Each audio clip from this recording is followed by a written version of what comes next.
साली आधी घरवाली। सिमरन की छोटी बहन विभा माँ के होते हुए भी सिमरन के ही पीछे लगी रहती थी। सिमरन, आ गई हो तो इसे खाना खिला दो। बोल रही है तुम जब तक नहीं खाओगी ये भी नहीं खाएगी।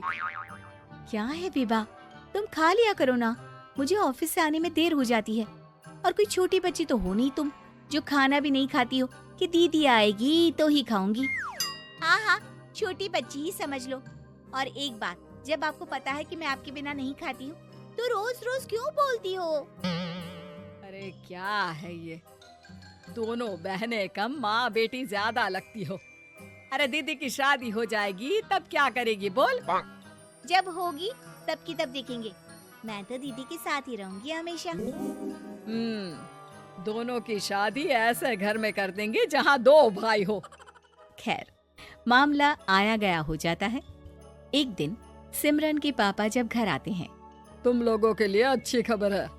वर्मा जी है ना मेरे दोस्त, उन्होंने सिमरन बेटी के लिए रिश्ता बताया है।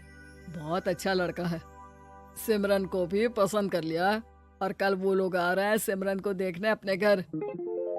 सिद्धांत अपने माता पिता के साथ सिमरन को देखने आता है। उसे सिमरन अच्छी लगती है और शादी तय हो जाती है।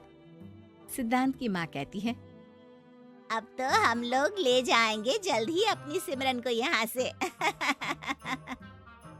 अरे हाँ, क्यों नहीं, आपकी ही है अब तो हमारी बेटी। दूर खड़ी विभा सब सुन रही होती है। अब तो दीदी की शादी हो जाएगी, फिर तो वो चली जाएंगी। दीदी के बिना मैं कैसे रहूंगी? कुछ न कुछ तो करना ही होगा जिससे दीदी की शादी ही ना हो। सभी के जाने के बाद क्या शादी के बाद दीदी हम लोगों के साथ नहीं रहेंगी?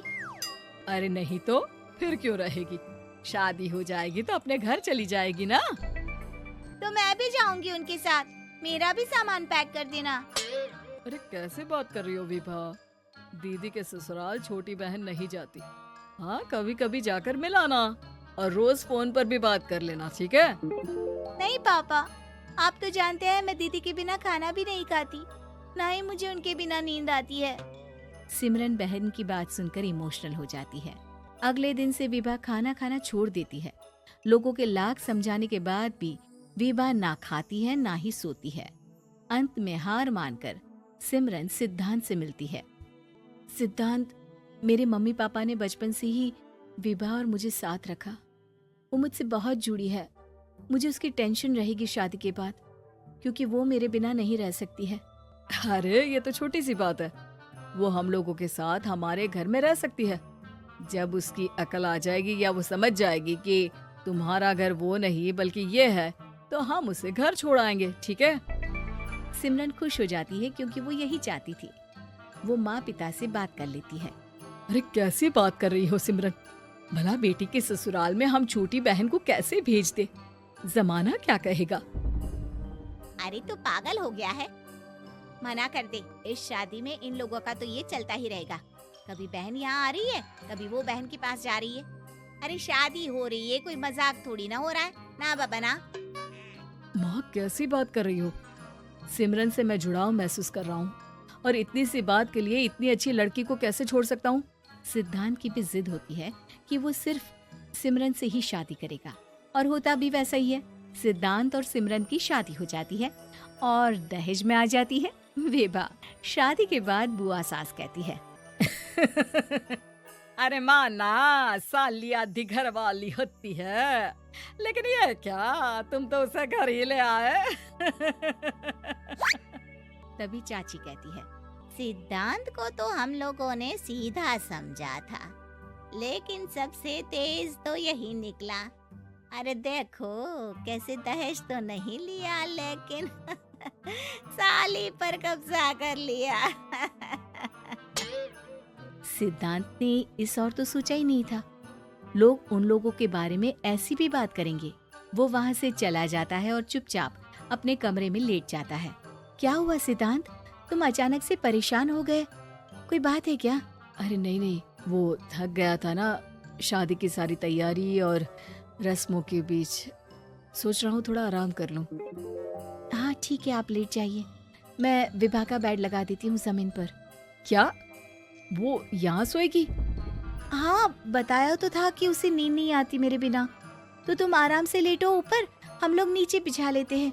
अरे नहीं नहीं, तुम दोनों आराम से लेटो ऊपर, मैं माँ पापा के रूम में जा रहा हूँ। सिद्धांत वहाँ से दूसरे कमरे में चला जाता है, जहाँ सिद्धांत के पिता उससे कहते हैं, क्या बात है बेटा, तू उस कमरे में क्यों नहीं सो रहा? बहू से लड़ाई हो गई है क्या शादी के पहले दिन ही? अब नहीं पापा, वो दोनों बहनों को बात करनी थी और मुझे नींद आ रही है, तो मैं यहाँ सोने चला आया। अगले दिन सिद्धांत तैयार होकर ऑफिस जाता है। ऑफिस में लंच के वक्त दोस्त कहता है, क्या बात है सिद्धांत, इतना सारा खाना एक ही दिन में? हाँ यार, वो सिमरन को खाना बनाने का शौक है तो उसी ने बनाया है। यार हम लोगों की तो सिर्फ एक ही बीवी है, इसकी तो दो है ना। सिद्धांत को गुस्सा आ जाता है। कैसी बात कर रहा है तू? अरे तू तो भाग्यशाली है जो बीवी के साथ साथ साली भी आ गई। अरे साली लोगों की तो आधी घरवाली होती है, तुझे तो पूरी की पूरी मिल गई। सिद्धांत का पारा अब 7वें आसमान में पहुंच जाता है। वो खड़ा होकर उस लड़के से लड़ने लगता है। हाँ, मेरी शादी में मेरी बीवी के साथ मेरी साली भी आई है, ये सच है, लेकिन सिर्फ कुछ समय के लिए, क्योंकि उसने सिमरन को बचपन से ही माँ की तरह देखा और यूं अचानक वो सिमरन से अलग नहीं रह सकती थी। इसलिए सोचो, अगर मेरी बीवी उसके लिए माँ का स्थान रखती है तो मेरा दर्जा क्या हुआ? तभी वहाँ बॉस आ जाता है। माफ करना सिद्धांत, यहाँ इस मेंटल लेवल के लोग हैं। जरूरी नहीं साली सिर्फ आधी घरवाली ही हो, कभी वो छोटी बहन तो कभी बेटी भी होती है। वेल डन सिद्धांत। सिद्धांत को अब ऑफिस में कोई कुछ नहीं कहता, लेकिन आस पड़ोस का वो तो वही हाल रहता है। सिद्धांत ऑफिस से घर की ओर आ रहा होता है कि रास्ते में उसे अपनी कॉलोनी का दोस्त मिल जाता है। क्या बात है, चेहरे की चमक बता रही है, शादी से बड़ा खुश है तू, क्यों? हाँ यार, अच्छी लड़की और अच्छा परिवार मिलना कहाँ होता है जल्दी आजकल। यार हमें भी दिला देना ऐसा परिवार जहाँ एक के साथ एक फ्री की स्कीम चल रही हो। सिद्धांत को फिर गुस्सा आ जाता है। वो दोस्त को मारने के लिए हाथ उठाता ही है कि वहाँ विभा आ जाती है। अरे जीजू, रहने दीजिए ना, ये लोग नहीं समझेंगे कि इंसानियत क्या होती है।